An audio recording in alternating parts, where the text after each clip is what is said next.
A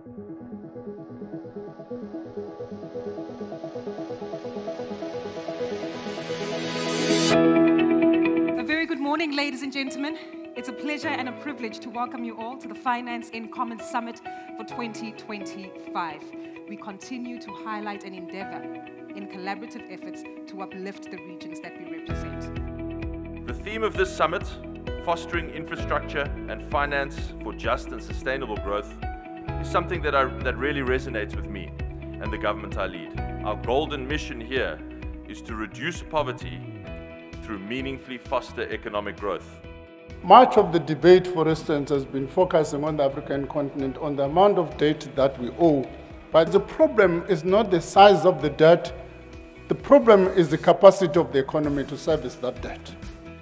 And we have another crisis now, a crisis of those unable to see the future of a life of dignity.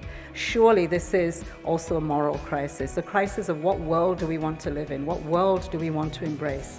And this conference is as much important for the finance that we want for that development, but the development for what? It should be a life of dignity for everyone, everywhere. Our task, our duty, is to provide a favorable environment. We stick to price stability, fighting inflation. We stick to financial stability, fighting crisis.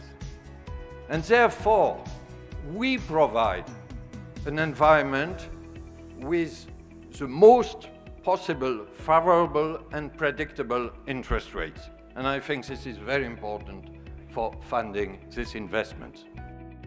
We have a growth challenge. The financial system as is designed will not address some of these key elements that are required to unlock this growth to happen.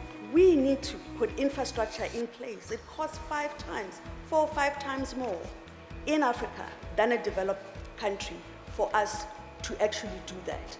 We encourage you to participate in the robust conversations that will be taking place throughout the duration of the next 3 days, and of course actively engage with the speakers who are present. We wish you success, nothing but ongoing partnerships, and thank you again for your time and participation in this morning's main plenary.